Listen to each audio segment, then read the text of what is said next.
Gadgenagar police ठाण्याच्या गुन्हे प्रकटीकरण पथकानं गुप्त माहितीच्या आधारे वेलकम टी पॉइंट परिसरात 3 संशयित गुन्हेगारांना पकडून त्यांच्या ताब्यातून 30,000 रुपये किमतीच्या देशी कट्टा व 1,000 रुपये किमतीचे जिवंत काडतूस असा एकूण 31,000चा मुद्देमाल जप्त केला। आमचे गुन्हे प्रकटीकरण पथक आहे, त्याचे प्रमुख मनोज कुमार मानकर सहाय्यक पोलीस निरीक्षक आहे। त्यांच्या अंडरमध्ये 3 DP पथक काम करत आहेत। या 3 DP पथकांना यापूर्वीच माहिती मिळाली होती की एक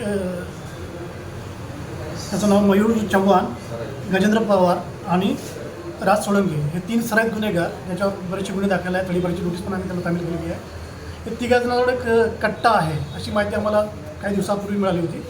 आमचे 3ही पथक त्यावर लक्ष ठेवून होते आणि आज आमचे सपनी मानकर यांच्या नेतृत्वाखाली निलेश जुनगरे, गजू बर्डे व त्यांचं पथक इथून वेलकम टी पॉईंटच्या एरियामध्ये एक सापळा लावून बसले होते। त्यांना माहिती मिळाली होती तशी की हे 3 जण तिथे येणार आहेत आणि हे जसे 3 जण आले तसे त्यांना ताब्यात घेतलं। ताब्यात घेतल्यानंतर त्यातला जो मुख्य आरोपी आहे मयूर उर्फ माया प्रकाश चव्हाण हा रेकॉर्डचा आरोपी आहे। त्याच्या कमरेला तो कट्टा लावून होता, पंचसमक्ष त्याने जप्त केला।